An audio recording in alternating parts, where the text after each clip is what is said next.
ഈ ദുആ ആര് ദ്വാരത്തിലോ അവർ ഖബറിലേക്ക് എത്തും, അവർ കണ്ണ് കുളിർമയാകും. അത് അല്ലാഹു സുബ്ഹാനഹു വ തആല അവർക്ക് ചെയ്തായിരിക്കുന്ന പിന്നെ റഹ്മത്താണ്, അവർ ദുആക്ക് ചെയ്ത ഉത്തരമാണ്. ഇതിനെ മാത്രം പറഞ്ഞുകൊണ്ട് ബഹുമാനികളെ, പിന്നെ ഒരു കാര്യം പെണ്ണുങ്ങളെ ഉണർത്താൻ വേണ്ടി ഞാൻ ഉദ്ദേശിച്ചാണ്. ഞാൻ ആദ്യം പറഞ്ഞ കാര്യം പകലായി പോയി.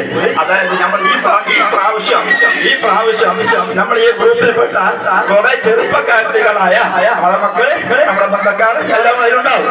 അവർ നല്ല നല്ല പരിപാടികൾ ഈ മത്സരം വെച്ചിട്ട്, അതായത് പ്രസംഗം. ഇപ്പൊ അടുത്തുണ്ടാലും പേടിയായിക്കൊള്ളേ, എന്താ ഞാൻ പറഞ്ഞു പോയത്. അങ്ങനത്തെ പ്രസംഗം നമ്മള് പെൺകുട്ടികൾ നിങ്ങൾ കേട്ടിട്ടുണ്ടാവില്ല. ഞാൻ എന്റെ മോൾ എന്തൊക്കെ ഞാൻ നല്ല കത്തിച്ചു കൊടുത്തു.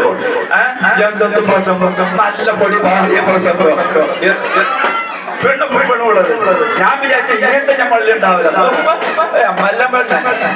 നല്ല പ്രസംഗിക്കുന്ന പെൺകുട്ടികള്, പെണ്ണുങ്ങ ചെറുപ്പക്കാരിയോ നമ്മളിലുണ്ട്. അതുപോലെ കുറുകാനുള്ളത് ചിലപ്പോൾ തപ്പുണ്ടാവും. കോളേജിൽ സർട്ടിഫിക്കറ്റ് കഴിഞ്ഞവരൊന്നുമല്ല. 5 ചെയ്തിട്ട് 10 വയസ്സിൽ 13 വയസ്സിലിടയ്ക്ക് മദ്രസയിൽ ഇങ്ങനെ അരമണിക്കൂർ 1 മണിക്കൂർ പോയിട്ട് പഠിച്ചോറ് കൊല്ലക്കണക്കിൽ ദർശനം പഠിച്ചോറെങ്കിലും നേരെ പോകാൻ അറിയത്തില്ല. നല്ല പാങ്ങല കുർബാന കുറെ ആൾക്കാർ, പിന്നെ നല്ല മധുര കാണുക.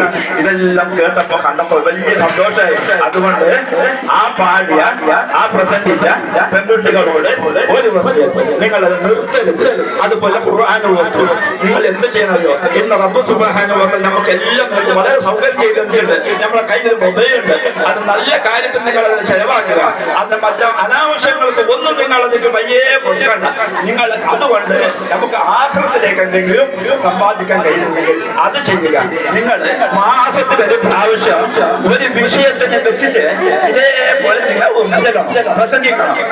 മാസത്തിലൊരുക്കം അതിലേക്ക് വന്നാൽ 2 മാസമൊക്കെ എന്താക്കണം ഒരു വിഷയം. പിന്നെ മാതാപിതാക്കൾ എന്ന വിഷയത്തെ പറ്റി കുറേ പെൺകുട്ടികൾ സംസാരിച്ചു. നല്ല വയറ്.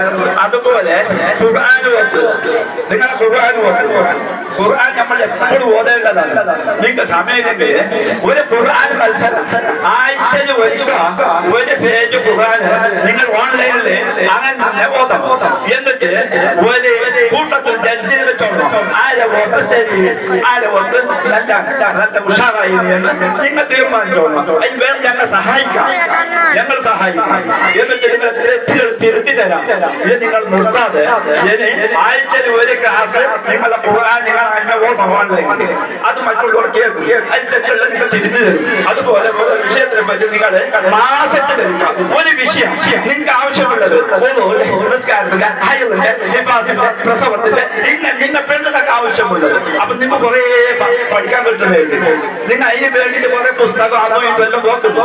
നിങ്ങൾ അതിന് വേണ്ടി കുറെ അറിവുള്ളവർ കേൾക്കുന്നു. അപ്പൊ നിങ്ങൾ കുറെ അറിവ് കിട്ടുന്നുണ്ട്. അപ്പൊ അത്